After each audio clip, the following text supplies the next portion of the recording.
Olá, bem-vindos ao nosso estudo de doutrina online das quartas-feiras, continuando a nossa série Igrejas em Apuros, lições das 7 igrejas do Apocalipse.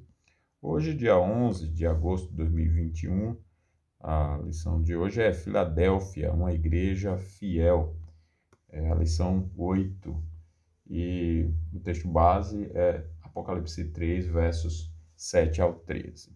Nós iniciaremos com uma oração. Depois seguiremos com o estudo. Vamos orar ao Senhor. Amado Deus, Tu és santo, Tu és fiel e verdadeiro, bondoso e gracioso e cuida do Teu povo. Nós temos crido na Tua palavra, ouvido a Tua voz, reconhecido que a Bíblia é a palavra do Senhor e temos vivido por ela, pela Sua mensagem, por Jesus Cristo, que é o Teu Filho amado, enviado para salvar e perdoar pecadores. Obrigado pelas bênçãos em Jesus, pelo dia que tivemos e sabemos que tudo que recebemos foi pelo amor do Senhor e pela graça em Cristo Jesus. Nós te agradecemos pelo dia, pela noite, por esse momento. Pedimos que o Teu Espírito nos ilumine e nos oriente no estudo da Tua palavra, em nome de Jesus. Amém. Muito bem, nós vamos estudar então essa lição, continuando a nossa série, estudar a igreja de Filadélfia. Vamos ver nosso mapa. Nós temos aí o mapa que temos utilizado desde o início do estudo. As 7 igrejas, essa primeira identificada aí é a igreja de Éfeso. Nós temos o mapa ali da região da Ásia Menor na época. Mar Mediterrâneo, cinza mais escuro, abaixo, Mar Negro também mais escuro, um cinza mais escuro em cima. E esses destaques que estamos dando são as 7 igrejas. Igreja de Éfeso, igreja de Esmirna, nós estudamos. Agora Pérgamo, seguida Tiatira, Sardes, que estudamos semana passada, e agora Filadélfia. Depois encerraremos com a igreja de Laodiceia, né? A igreja de Filadélfia, na cidade de Filadélfia, obviamente. A cidade de Filadélfia foi fundada em meados do ano 140 a.C. A cidade ficou conhecida como a Porta do Oriente. Seu fundador, Átalo II Filadelfo, de quem a cidade recebe o nome, tinha como propósito torná-la um centro de cultura e expansão do modo de vida helênico. Era uma região conhecida por atividades vulcânicas e lugar de constantes terremotos. A cidade chegou a ser destruída por um terremoto no ano 17 a.C., mas foi reconstruída com a ajuda do Império Romano. Os irmãos vão entender por que dessas informações. Então vamos ler o nosso texto básico, Apocalipse 3, versos 7 ao 13. Diz a palavra do Senhor: ao anjo da igreja em Filadélfia escreve: estas coisas diz o santo, o verdadeiro, aquele que tem a chave de Davi, que abre e ninguém fechará, e que fecha e ninguém abrirá. Conheço as tuas obras, eis que tenho posto diante de ti uma porta aberta, a qual ninguém pode fechar. Que tens pouca força, entretanto, guardaste a minha palavra e não negaste o meu nome. Eis farei que alguns dos que são da sinagoga de Satanás, desses que a si mesmos se declaram judeus e não são, mas mentem, eis que os farei vir e prostrar-se aos teus pés e conhecer que eu te amei. Porque guardaste a palavra da minha perseverança, também eu te guardarei da hora da provação, que há de vir sobre o mundo inteiro, para experimentar os que habitam sobre a terra. Venho sem demora, conserva o que tens, para que ninguém tome a tua coroa. Ao vencedor, falo-ei coluna no santuário do meu Deus, e daí jamais sairá. Gravarei também sobre ele o nome do meu Deus, o nome da cidade do meu Deus, a nova Jerusalém que desce do céu, vinda da parte do meu Deus, e o meu povo, e o meu novo nome. Quem tem ouvidos, ouça o que o Espírito diz às igrejas. Nós aprenderemos que a igreja precisa manter seus olhos em Cristo para ser fiel e íntegra enquanto aguarda a sua volta. Até o final da nossa lição, do estudo de hoje, os objetivos, primeiro, saber que Cristo recompensa a igreja que permanece fiel, honrar a Deus guardando a sua palavra e obedecendo aos seus mandamentos, ser íntegros, conforme Jesus espera dos seus discípulos, abraçar o trabalho missionário e fortalecer sua vida cristã, e aguardar ansiosamente a vinda do Senhor Jesus, o nosso Senhor Jesus. Essas serão, então, as lições que teremos hoje, né? Então, aprenderemos que a igreja precisa manter seus olhos em Cristo para ser fiel e íntegra enquanto aguarda a sua volta. Não desviar os olhos de Cristo, né?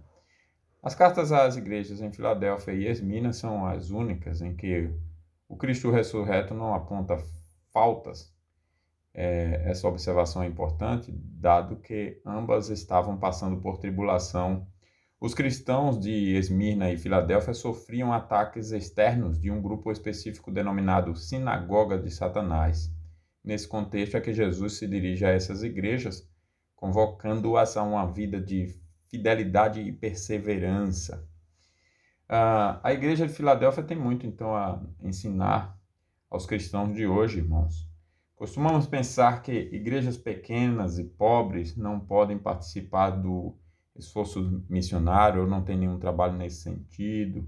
Igrejas perseguidas não têm nenhuma contribuição, sofrimento e tantas injustiças que colocam muitas igrejas, até as situações de não desenvolver realmente, o que explicaria muito trabalho que não se desenvolve, porque, pelo menos aos olhos humanos, em números, né? Muitas vezes nós costumamos pensar que essas igrejas pobres, pequenas, perseguidas, elas não estão contribuindo para o trabalho missionário, e isso é um grave erro. A igreja de Filadélfia era pequena, pobre e vivia sob constante perseguição, e ainda assim foi uma igreja fiel e missionária. Não é só a igreja grande que tem esse trabalho, né? Aliás, muitas vezes a igreja grande tem nada de realmente digno. A igreja pode ser grande e querer ser grande, continuar o trabalho grande, até encantar os olhos e ser totalmente reprovada por Cristo, né? Isso não quer dizer que toda igreja grande é reprovada por Cristo, mas o ponto aqui é observar que não é porque é pequena e às vezes pobre e está sofrendo injustiças, perseguições, até de dentro, muitas vezes, que seja uma igreja irrelevante, né? Também, então, nós costumamos pensar que membros de igrejas grandes e cheias de recursos têm uma vida cristã mais incrementada. É verdade que muitas igrejas são abençoadas por terem acesso a recursos usados por cristãos piedosos, por fortalecer a fé e a vida cristã de seus membros, como, por exemplo, um bom ministério de aconselhamento e um bom departamento de ensino. No entanto, não podemos nos esquecer, irmãos, de que o núcleo da vida cristã é comunhão com Deus e em Cristo. Esse é o núcleo da vida cristã, comunhão com Deus e em Cristo. Não adianta o trabalho visível que é feito se não houver comunhão com Deus e em Cristo. Isso todos os cristãos podem e devem ter, mesmo sem recursos modernos. Nós precisamos aprender que o valor da fidelidade ao Senhor e da firmeza da comunhão com Deus em Cristo é muito maior do que qualquer coisa. Então a igreja precisa manter seus olhos em Cristo para ser fiel, seja ela grande ou pequena, né? Fiel e íntegra, enquanto que aguarda sua volta. Por isso o título, né? Filadélfia é uma igreja fiel, fidelidade e recompensa. Vamos ver então o primeiro ponto de nossa lição. Jesus governa. Jesus inicia essa carta se identificando com 3 designações, a saber, o santo, primeira designação, o verdadeiro, a segunda, e aquele que tem a chave de Davi, a terceira. Nós lemos isso no capítulo 3, verso 7 de Apocalipse. Então, primeiro, Jesus se denomina o santo. É o santo verdadeiro e aquele que tem a chave de Davi. Então, primeiro é o santo. Designação que o revela como o Messias escolhido, que cumpriu a missão dada por Deus. Essa missão foi reconhecida pelo demônio na sinagoga de Cafarnaum. Isso mesmo, até os demônios Os demônios reconhecem a autoridade de Jesus, esse atributo de Jesus, né? Ao ver Jesus, ele bradou em alta voz, diz o texto: Ah, que temos nós contigo, Jesus Nazareno, vieste para perder-nos? Bem sei que és o Santo de Deus. Lucas 4, 33 e 34. O Antigo Testamento usa em muitas ocasiões este termo, o Santo, referindo-se a Yahvé. Está lá em 2 Reis 19, 22, Jó 6, 10, Salmo 78, 41, Provérbios 9, 10, Isaías 1, 4 e daí por diante. O segundo, Jesus denomina a si mesmo de o verdadeiro, como nós vimos, né? Outro nome que identifica Jesus como Yahvé. Dito de outro modo, a sua palavra é sempre fiel em tudo o que diz. Se faz uma promessa, ele a cumprirá. Em seu discurso na velhice, Josué afirmou: Vós bem sabeis de todo o vosso coração e de toda a vossa alma que nenhuma só promessa caiu de todas as boas palavras que falou de vós o Senhor, vosso Deus. Todas vos sobrevieram, nenhuma delas falhou. Josué 23, 14. E a terceira e última designação que o Senhor Jesus dá a si mesmo é aquele que tem a chave de Davi, que abre e ninguém fechará, e que fecha e ninguém abrirá. Essa linguagem remete ao Antigo Testamento. Adão não guardou o seu estado primeiro, né, de administrador da criação e de responsável pelo cultivo debaixo do controle soberano de Deus. E o povo de Israel também falhou nessa mesma missão de fazer com que o reino de Deus se espalhasse por toda a terra.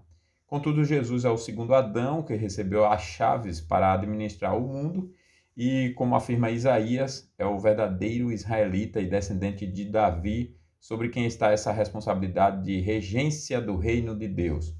O texto diz: Porei sobre o seu ombro a chave da casa de Davi, ele abrirá e ninguém fechará, fechará e ninguém abrirá. Isaías 22, 22. Essa chave dada a Jesus é a de abrir portas que permitam que a igreja avance em sua tarefa de anunciar o reino de Deus neste mundo que jaz no maligno. Então é Jesus quem decide se a igreja vai avançar em tal região, se ele quer se deixar ser conhecido por tal região, se ele quer que a sua palavra seja bem proclamada em tal região, embora ele diga e nos obrigue, né, nos responsabilize a pregar o evangelho a toda criatura em toda a terra. Porém, essa decisão de fazê-lo conhecido, de fazer-se conhecido e de fazer com que a igreja anuncie em tal região é dele, né? Se a igreja vai crescer, vai ter tantos números de membros, isso aí é uma decisão terminantemente dele. E a gente precisa ter esse cuidado para não estar agindo contra Deus, para justificar, às vezes, nossa pecaminosidade de difamar uma igreja que, aos olhos humanos, é irrelevante porque é pequena, porque é pobre, etc. Isso, né, assim como também fazer o contrário, né? Usar a palavra de Deus para denegrir uma igreja grande, mas também fiel. Temos que ter o cuidado dos dois lados.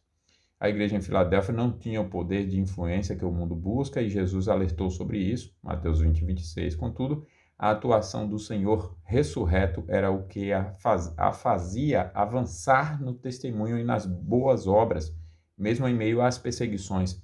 Essa verdade, irmãos, é um encorajamento para a obra missionária em territórios hostis, já que Jesus é o responsável por abrir e fechar as oportunidades de avanço do reino de Deus. Você tem evangelizado no seu ambiente de trabalho e tem sentido dificuldades? Seu lar ainda não alcançado? Você tem familiares, parentes, amigos não crentes? E como é que você enfrenta esses desafios, os obstáculos que surgem? Aqui tem uma palavra de incentivo muito boa. Uma igreja que sofria muito mais do que nós sofremos e ela mesmo assim tinha oportunidade dada por Deus.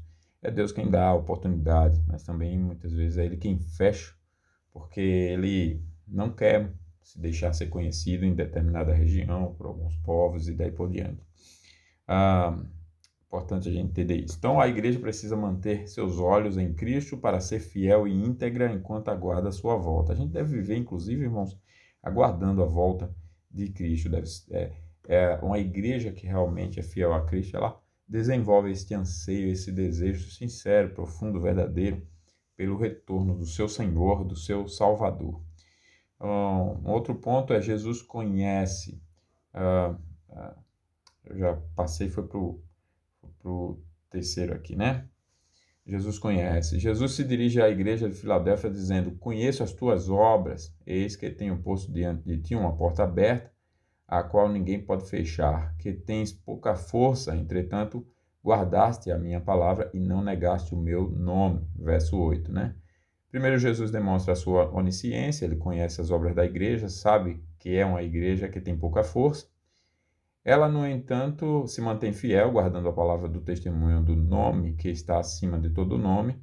A igreja de Filadélfia era fraca, pequena e sofredora aos olhos do mundo, mas, por conta de sua fidelidade, é elogiada por Jesus.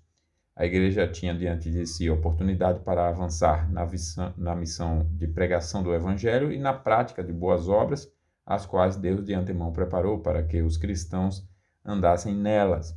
Além de aparentarem fraqueza aos olhos do mundo, esses irmãos de Filadélfia eram vítimas de acusações feitas por falsos judeus, a sinagoga de Satanás. A mesma referência é presente na carta à igreja de Esmirna, no capítulo 2, verso 9 de Apocalipse. Esses falsos judeus, provavelmente judeus e gentios prosélitos, são aqueles que não passaram pela porta, conforme Jesus disse: eu sou a porta, se alguém entrar por mim será salvo. João 10, 9. Como só Jesus tem a chave da porta, somente por meio dele é possível entrar no reino. Portanto, a verdade é: judeus e gentios que confessam Jesus são o povo de Deus. Gálatas 3, 7. A comunidade do Messias será reconhecida pelos da sinagoga de Satanás como sendo o povo proveniente da semente de Abraão. Judeus e gentios cristãos serão reconhecidos como receptáculo das promessas e do amor de Jesus. A unidade entre Cristo e a igreja é tamanha que tais mentirosos se prostrarão aos pés do corpo de Cristo em reconhecimento de que ele ama o seu povo. Está lá em Apocalipse 3, 9. A terceira lição é: Jesus nos guarda. Porque guardaste a palavra da minha perseverança, está escrito assim, né? No verso 10. Também eu te guardarei da hora da provação que há de vir sobre o mundo inteiro para experimentar os que habitam sobre a terra. Mais uma vez, Jesus reafirma a importância de guardar a palavra de Deus. Guardo no coração as tuas palavras para não pecar contra ti, é o que diz o Salmo 119, 11. Aqui, no entanto, Jesus inclui palavra da perseverança, como ele se refere, né? Referindo-se à atitude dos cristãos em Filadélfia diante das provações que enfrentavam. A atitude diante da palavra é de crer e observar, perseverando em uma vida de obediência. Por ter guardado a palavra de Deus, ele também guardará a igreja na hora da provação que virá sobre o mundo inteiro. Os cristãos no século I viviam sob a perspectiva da vinda iminente de Jesus e do seu reino, Romanos 13, 11, 1 Pedro 4, 7, entre outros. Jesus está vindo para reivindicar o mundo e colocar os inimigos debaixo dos seus pés, Mateus 22, 44, 1 Coríntios 15, 25. E os sinais de que isso está acontecendo estão sendo experimentados pelos habitantes da terra. A igreja de Filadélfia passaria por provações que mudariam o cenário cultural, né, político e religioso pelos séculos vindouros. Foram elas a destruição do templo em Jerusalém no ano 70 d.C. e a queda da dinastia de Júlio-Claudiana, ou da dinastia Júlio-Claudiana, no ano 68 d.C. Contudo, em meio às provações, Jesus, o Rei soberano, convoca seus irmãos a conservarem o que receberam, perseverarem até o fim, para que, como a igreja na cidade de Filadélfia, permaneçam como reino e sacerdotes de Deus. Jesus já venceu o mundo, contudo, ainda aguardamos a sua vinda, que não tarda, está lá no verso 11, para que reinemos com Cristo no novo céu e na nova terra. Paulo relata a Timóteo sua experiência com essa verdade. Em 2 Timóteo 4, versos 7 a 8, ele diz assim: combati o bom combate, completei a carreira, guardei a fé. Já agora a coroa da justiça me está guardada, a qual o Senhor, reto juiz, me dará naquele dia, e não somente a mim, mas também a todos quantos amam a sua vinda. E por último, nós temos a lição Jesus honra. O Senhor Jesus conclui esta carta com uma recompensa, uma promessa, na verdade, de recompensa futura. Ele diz no verso 12: ao vencedor faloei coluna no santuário do meu Deus, e daí jamais sairá. Gravarei também sobre ele o nome do meu Deus e o nome da cidade do meu Deus, a nova Jerusalém que desce do céu, vinda da parte do meu Deus, e o meu novo nome. A ressurreição de Jesus no terceiro dia foi o início da nova criação de Deus. Ao vencer a morte, Jesus se tornou as primícias da nova criação. Ele venceu o maior inimigo, a morte, que mantinha os seres humanos e a criação em estado de escravidão e inutilidade. Está lá em Romanos 8, versos 19 a 23, por exemplo. Por causa da vitória do Messias, temos a promessa de vitória com ele, e essa promessa implica duas coisas. Primeiro, uma nova posição, e segundo, uma nova identidade. Os cristãos serão colunas no santuário de Deus e terão uma nova posição. Segundo o apóstolo Pedro, como pedras que vivem, sois edificados casa espiritual para serdes sacerdócio santo, a fim de oferecerdes sacrifícios espirituais agradáveis a Deus por intermédio de Jesus Cristo. 1 Pedro 2,5. Ou seja, os cristãos, como colunas ou pedras vivas, estão formando um reino de sacerdotes que servem a Deus nesse novo reino. Apocalipse 1, verso 5 e 6, que teve o seu início no domingo da ressurreição. A nova vida é cheia de sacrifícios, Romanos 12, 1. Nela oferecemos tudo o que temos e somos para a glória de Deus, 1 Coríntios 10, 31. No dia da ressurreição, em Cristo, Deus estabelecerá o novo céu e a nova terra, fazendo do mundo um santuário. Esse foi o seu intento original no Éden. O reino de Deus já está presente, ativo e dinâmico, pois Cristo o trouxe em sua vinda, Lucas 11, 20. E a igreja é o meio usado por Deus para manifestar parcialmente o que um dia se revelará em plenitude, Efésios 1, 22 e 23. Enquanto aguardamos a vinda do nosso Salvador, prosseguimos em uma vida de culto e consagração, de combate ao erro e defesa da verdade. Isso aqui é muito importante. Enquanto nós aguardamos, e aliás é por isso que aguardamos a vinda de nosso Senhor Jesus, é dessa forma que aguardamos, prosseguimos em uma vida de culto e consagração, de combate ao erro e defesa da verdade. Dessa forma nós aguardamos a Cristo. Se não vivemos assim, não estamos ansiosamente aguardando a vinda de Cristo.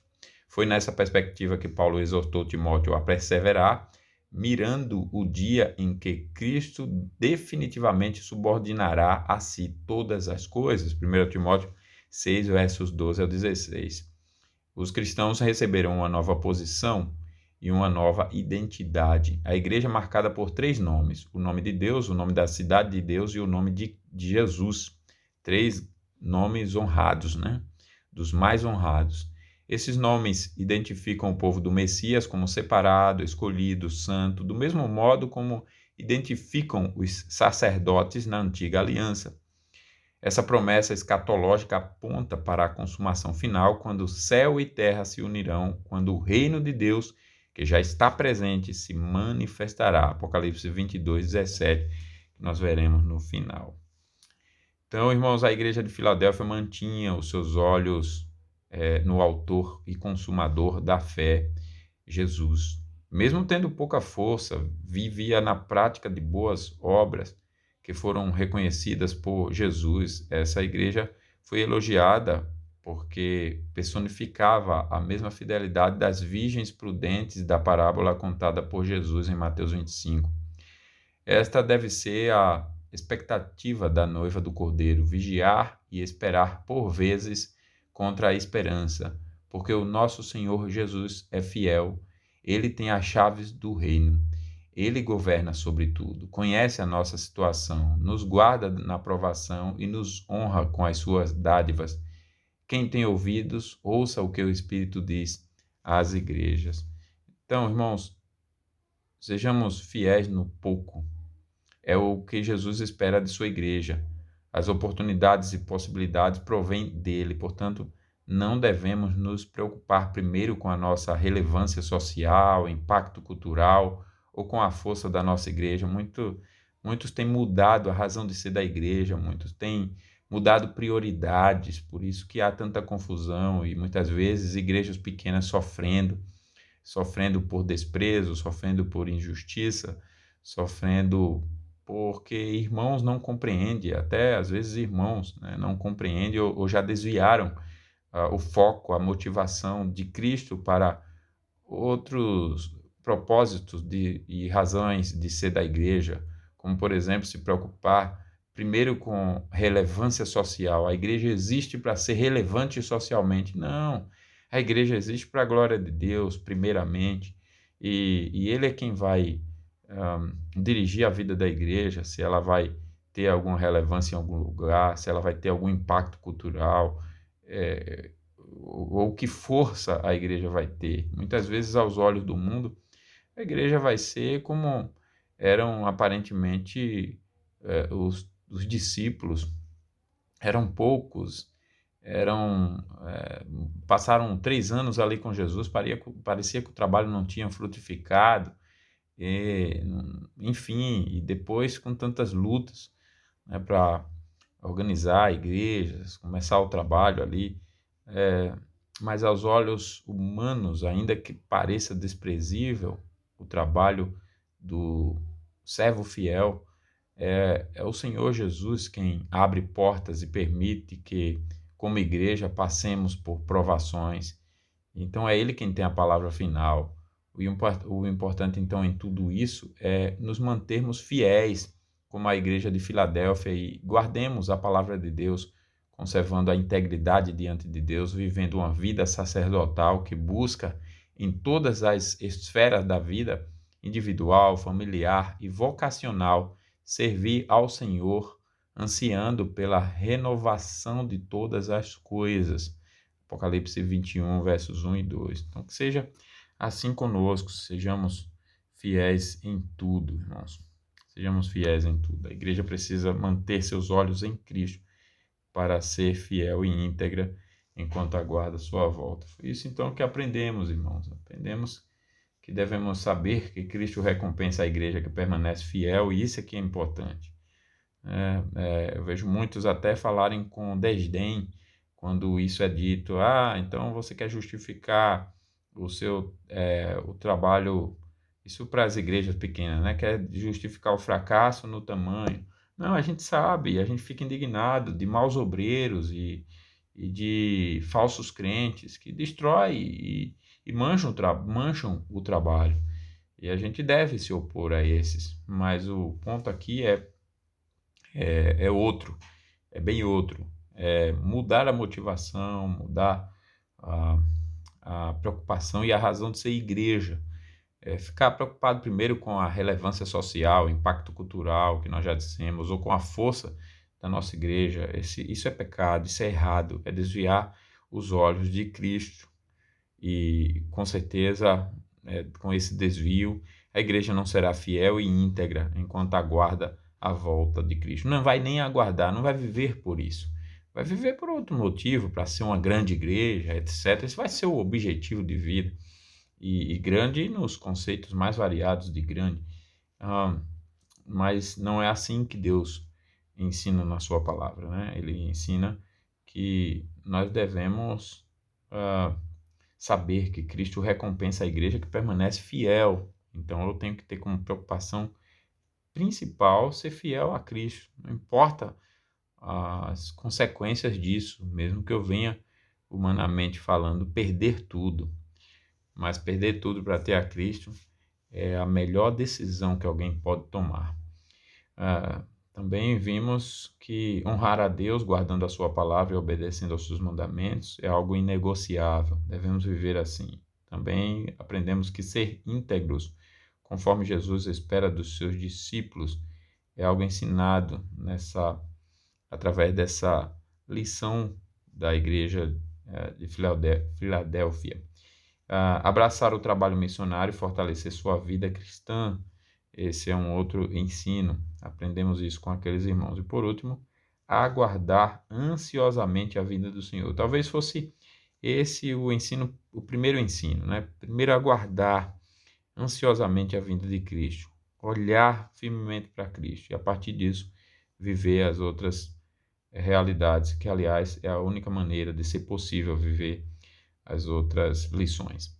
Então, que Deus nos abençoe, nos faça, como fez com a igreja Filadélfia, nos faça uma igreja fiel e que essa fidelidade, então, nos leve à recompensa que Jesus prometeu, para que estejamos no final com Ele para sempre, descansando eternamente, reinando, governando com Cristo eternamente e vivendo na sua presença gloriosa, perfeita e santa, sem mais a presença humilhante de pecado, numa realidade de felicidade e paz inimagináveis, indescritíveis, mas mencionadas na palavra de Deus. Que assim Deus nos abençoe. Vamos orar encerrando. Amado Senhor, Tu és bondoso e por Tua bondade, mais uma vez o Senhor nos reservou esse tempo e nos ensinou a Tua palavra. Agradecemos a Ti por tudo que o Senhor deu à Tua igreja, ao Teu povo. Pela lição de hoje, nos ensinando, estimulando e incentivando a viver com fidelidade, acima de tudo, ao Senhor, à Tua palavra, e aguardarmos ansiosamente a vinda de Cristo. Sabemos que, diante de tantas pressões sociais, culturais, as pressões do mundo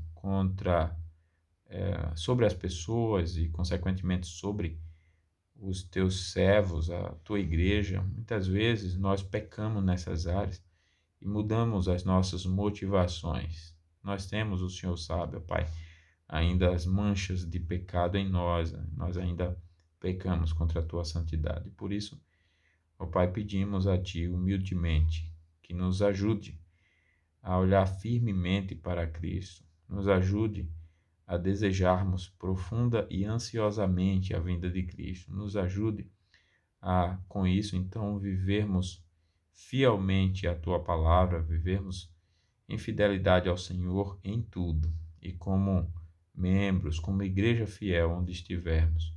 Que assim o Senhor nos use para os propósitos que o Senhor mesmo estabeleceu. Que seja essa, ó Pai, a nossa disposição e pensamentos.